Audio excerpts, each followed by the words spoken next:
friends. Welcome to Sky House Herbs podcast.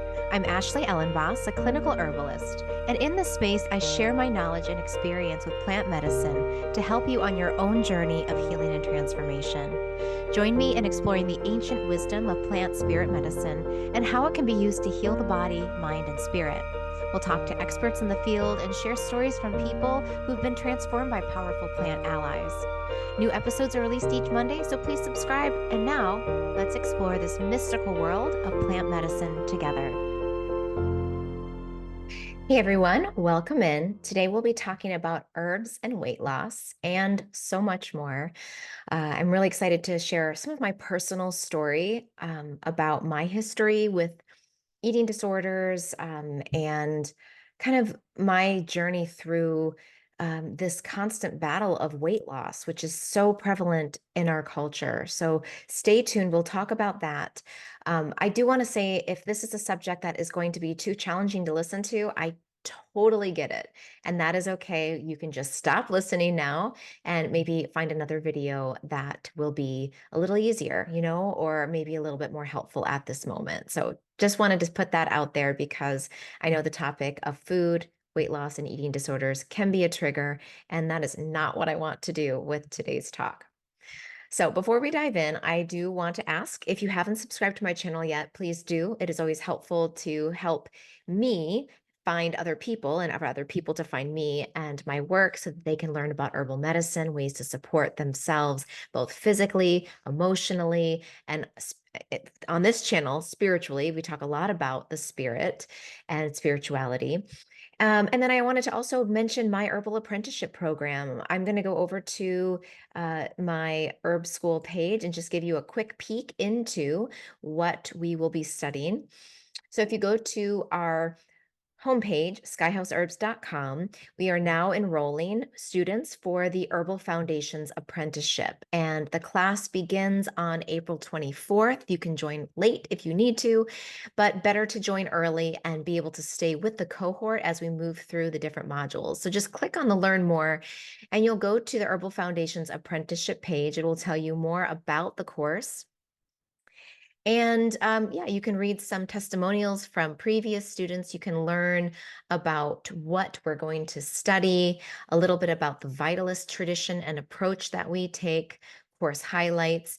And just to give you a bit of an overview, we will be talking about botany, growing herbs, physiology, materia medica, phytochemistry, herbal energetics, vitalism. We'll have a whole unit on plant spirit medicine and go into individual plants. That's something that's new this year, is that we'll be spending 2 different modules looking at one plant at a time so that you can really get to know the herbs that you're going to be dieting or taking in. And we'll talk about the word dieting for a second because we are not going on a diet. We're using it in more of the South American term, which is to take something mindfully, to take something with consciousness, to be regular and consistent with something you are doing. And in this case, you are going to be taking 2 plants every month, or about every month, every 6 weeks or so. And you're going to be paying attention to those 2 plants. You're going to be mindfully consuming them on a regular basis as per the schedule. So I know the word diet is a real trigger for me too. I don't love it, but I do like the idea of reframing it in the way that we think about the way that we can take plants consistently. Okay. We also are going to be doing, you can see all the course modules here. I think we've kind of covered that. Immunity. We'll talk about using herbs with babies and children and teenagers. And here are the dates for the classes. So if you're interested, you can go down here, and here is the sign up button. We have an early bird registration rate. So if you want to join us and save about $400, there's a one-time fee here. Click on 12 payments, or you can pay $99 about a month for 12 months. We also have a payment plan for the regular tuition option. And then this is something that this is like at the heart of our programs, both my programs and my husband programs, is need-based pricing. So if you are a single parent, you're on disability, you're unemployed, if there's some financial hardship you're experiencing, you can apply for need-based tuition, and we have a few different levels and tiers that you can be eligible for, and that will take the tuition down significantly so that you can find either a one-time price that you can afford or a 12-month payment program that will fit in your budget. So um, those are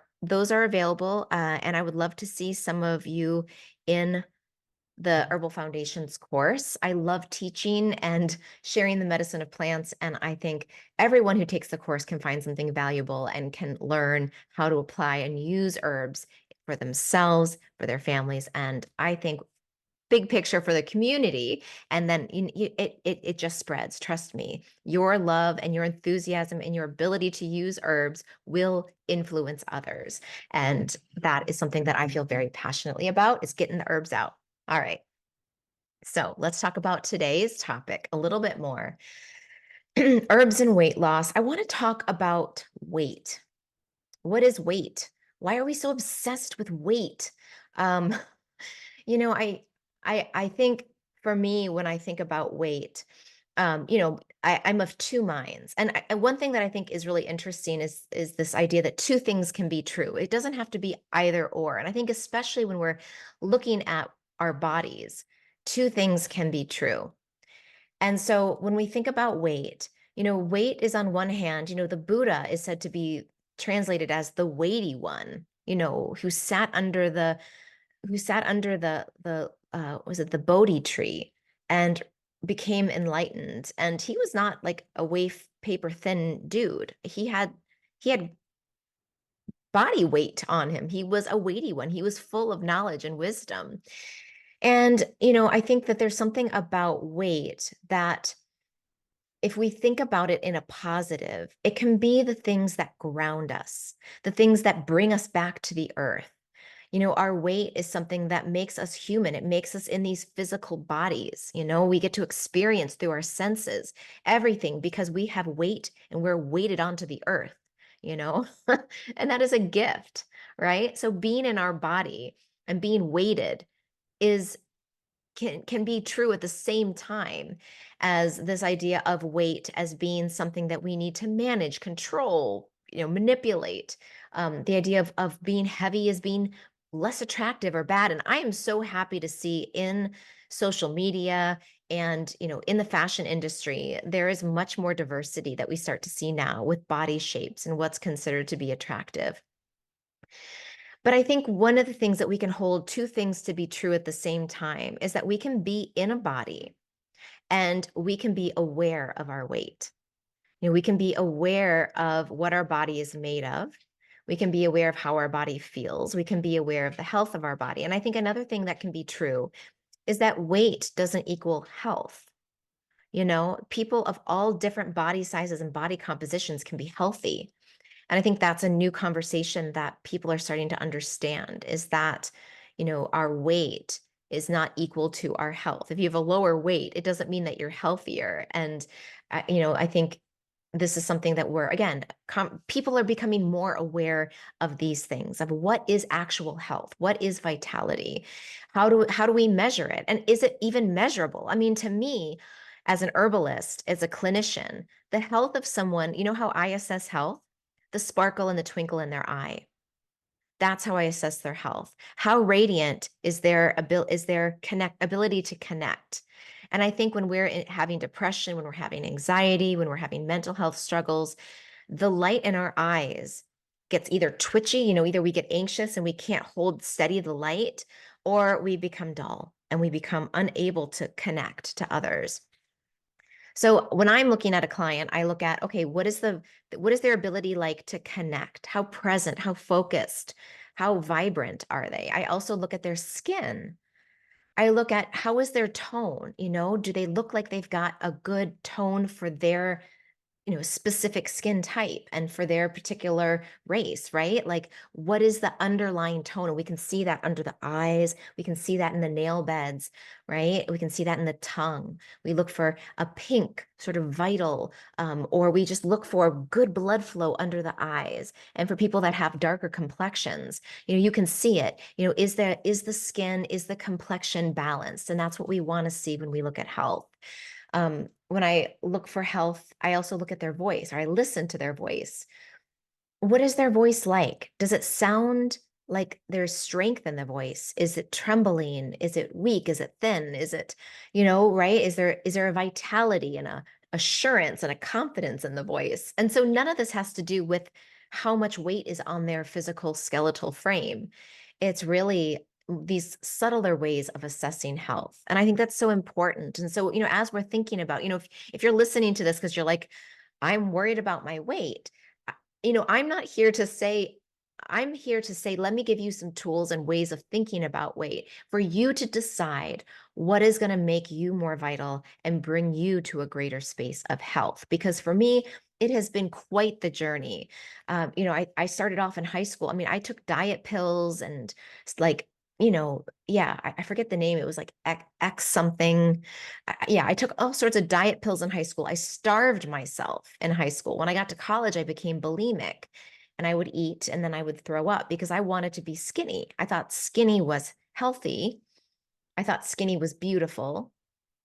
And those were probably some of my least healthy years because I was mentally obsessed, right? I was very mentally disturbed about my weight, about fitting in, about trying to have this look that for my very square shaped body was not going to happen. I'm never going to have a tiny waist and larger hips. I have a very athletic build, and I always have. I was a soccer player and a swimmer, and that that was because my body was built for activities like that. And then I found yoga, and I mean, yoga was actually one of the things that really brought me out of my mental agitated state and obsession with my body because I started to actually be in my body.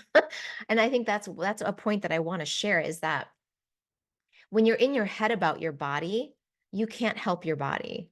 You have to be in your body to help your body. And I don't, for me, yoga was like, as soon as I started practicing yoga, quieting my mind, syncing my breath with movement and actually feeling my body and what it needed. And like, oh, I've got hunger. I've got satiety. My body really likes these movements. Ouch, that hurts my left hip, right? And starting to become really aware of my physical body. I started to be able to learn what it needed and I stopped obsessing about it because I realized, oh, it's just a body. It doesn't actually matter that much because it's going to age, it's going to die. you know, the body is a vessel. I mean, I know we hear that and it sounds kind of cliche, but when you actually get into your body and you realize what it actually is and what it isn't, it takes a lot of weight or pressure off from feeling like you have to manage it or get it into a certain type of space.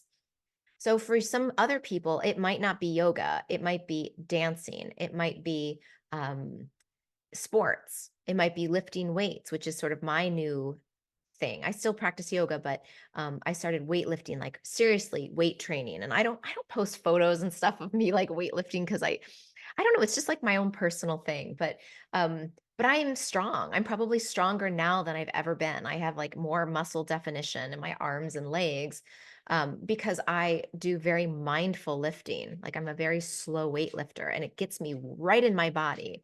And then when I'm choosing foods, I'm not choosing foods about, well, what's going to keep me skinny? I'm choosing foods about what's going to help me maintain the strength, what's going to keep my immune system strong. So we get out of this sort of idea of, and I have a personal trainer I work with. Hi, Hilda. And have you guys met Hilda? Probably. This is our big rescue dog. And she's been so good for my heart since our Rhea passed. We got her in August. And Rhea passed in March. So, and emotions, yeah, that certainly has something to do with our bodies too.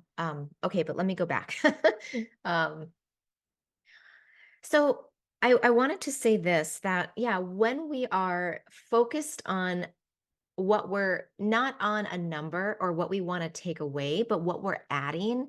That's something that I learned when I was doing my clinical training at the Maryland University of Integrative Health. And we'd covered nutrition, we did clinical experience with herbs. But one of the things that my teacher, James Snow, he was a really great practitioner. He just said, it's always easier. And this is something I think a lot of my herbal teachers said is it's always easier to add than to take away. And I know that's true for myself. So you can, think about, if you're trying to make changes for your health and if you're trying to, add vitality to your body, what can you add in? And it's actually very simple. Usually for most of us, it's more movement, more sunlight, and more water. Like, just start there.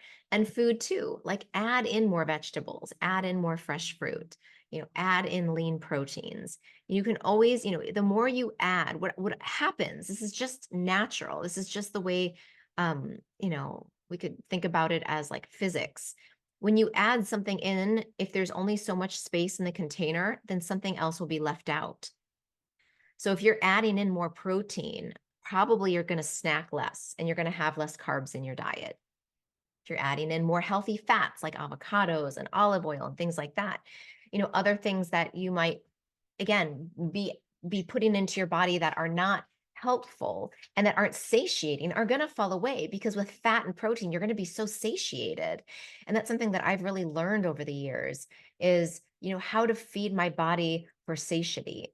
And sometimes, like when Rhea passed, our dog passed, I definitely reached out to comfort foods. I definitely ate the foods that were good for my emotional body, but I recognized that. Like, I knew this is what I'm doing and I'm going to do it, because give me a little grace, God. Like, I can't eat the perfect diet all the time. Like, today I need mac and cheese or whatever my comfort food.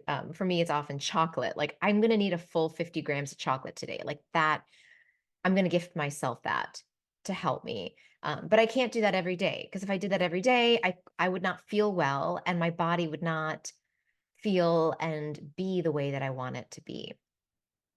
Um, so I also, just to circle back to, body image dysmorphia and um, disordered eating, I don't I want to say that I think it's hard for a lot of people to do that work on their own. I think for me, it was yoga, doing yoga regularly, and surrounding myself with people who are not obsessed about their bodies and the way their bodies looked, who are interested in, higher ideas and who were out in nature. And I started studying herbs, and, my world started to grow outside of just myself. And I think that was huge and helpful, and it just was kind of a slow thing for me. I just slowly stopped thinking about food so much and about my body so much. And I just gradually became healthier. But I know that for some people, finding a mental health counselor is going to be probably one of the best things that you can do. So I'm going to put a link to my friend. She goes by the Hardcore Therapist. Her name is Sarah Kretsky.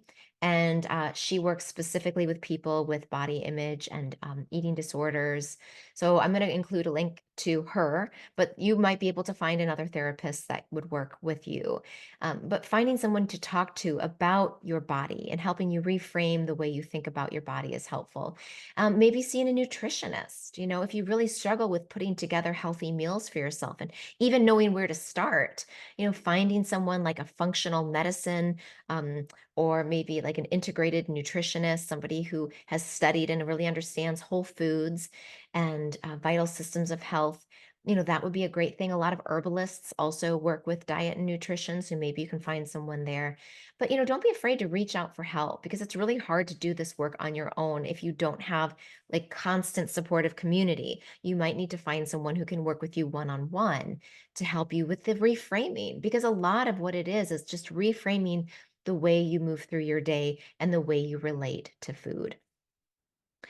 I also wanted to talk for a minute about, I talked about protein and fat as being really important, and not eating empty foods like things that are packaged and processed and things that really don't have nutritional value.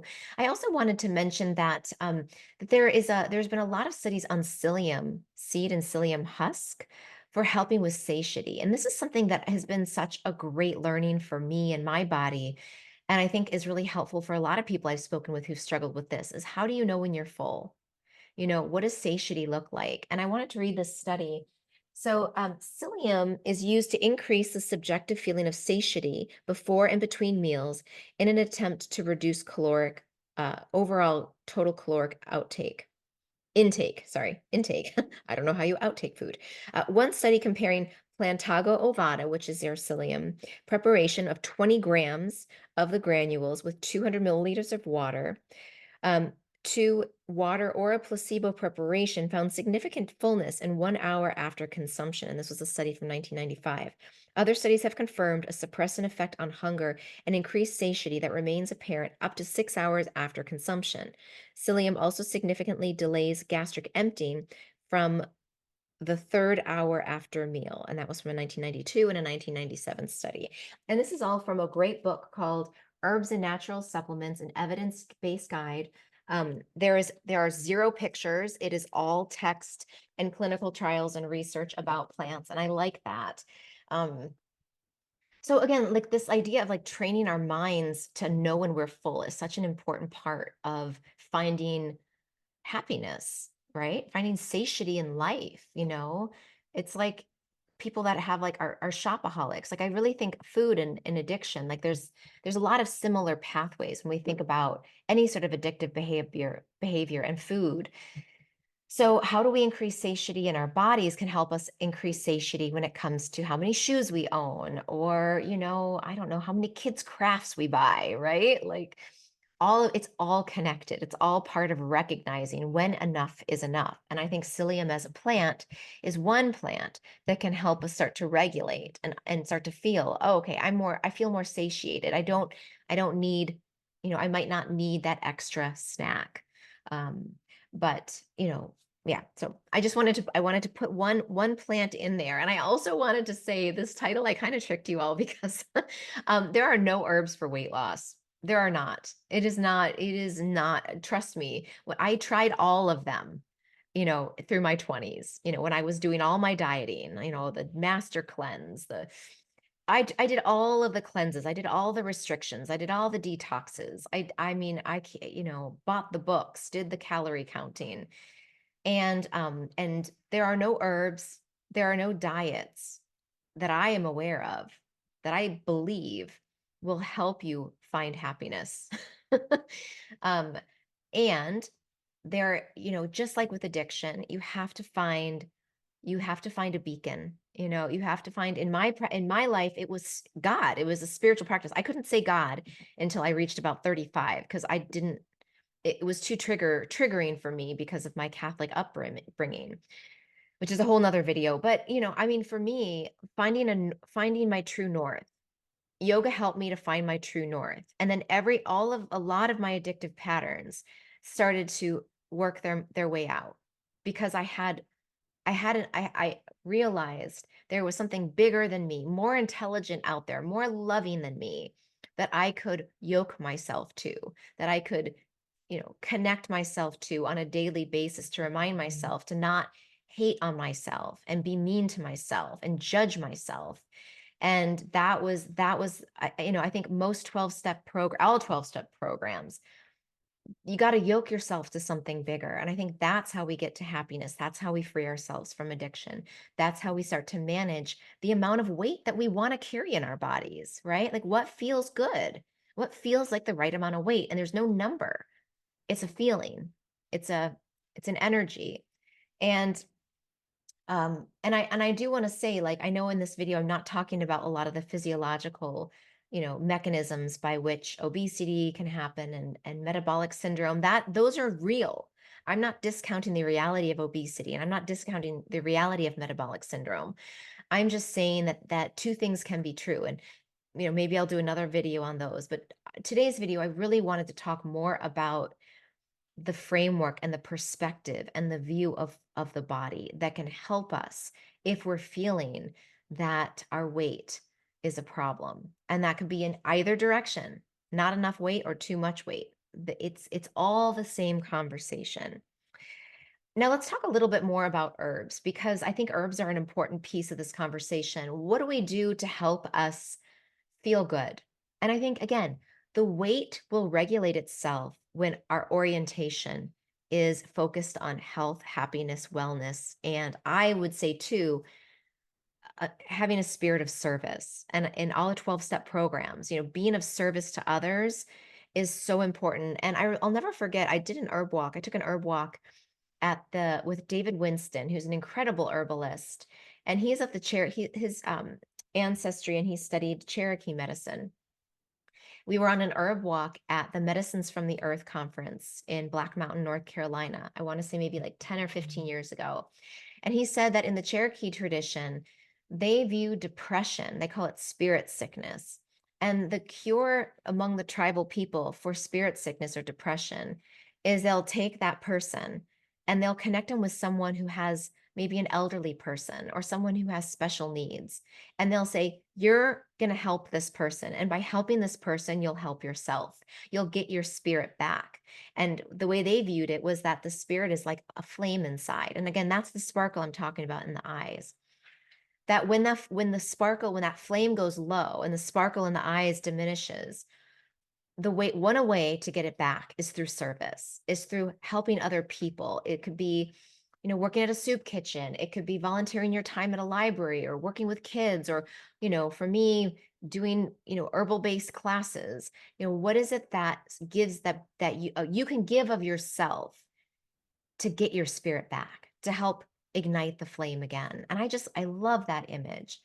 So, what are the things you can do to feed the light, to feed the spirit inside?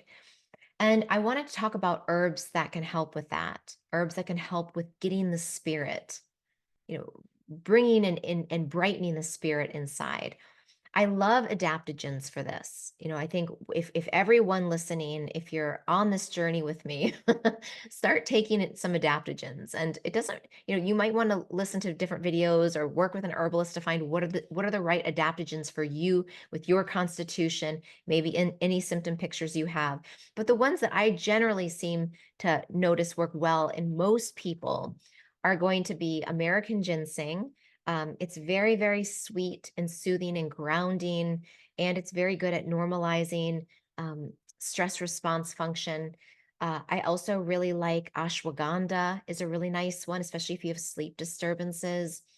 Another adaptogen that is really beautiful is reishi mushroom. It's really good for brightening the shen in Chinese medicine, or the sparkle in the eye and the heart. Really opens up and works on grief and healing the heart space. Schisandra is a really great one if you're looking for building endurance. Like if you want to start running, like if maybe it's been a while since you've done cardiovascular exercise, Schisandra and Eleuthero are two adaptogens that have been studied extensively with helping with endurance, especially long distance running or just building your stamina up. Maybe if you've had a chronic illness and you haven't been able to exercise, try taking one of these adaptogens to help increase oxygen in the blood. It'll give you more energy and more endurance. Another class of herbs are nervines. Think about, how does your spirit feel? What is your emotional body feeling like? And if you tend to be more of a depressive type, consider taking nervines that are going to be uplifting. I just did an interview with Mason Hutchinson of Herb Rally, and he was saying for him, he really likes hawthorn. He really likes lemon balm. Another herb that's really good for the depressive type of energy is mimosa, as either the bark or the flower or both. Those are all very spirit uplifting herbs, and that's so important for overall health. And then if you tend to be more on the anxious side and you want to bring your energy down, maybe some more of the calming nervines like skullcap. I did a video on that for my Herb of the Month series. What's another calming one? Passion flower, some people find to be calming. I haven't had great success with it, but you might. If you tend to run really cold, valerian can be very, very calming for the mind. But if you run hot, don't take valerian. Other ones that are really good as nervines for the mind that are on the more kind of calming, less anxiety producing side might be lion's mane. is an adaptogen and it's a nerve iron. So you can feed two birds with one hand, which is always great.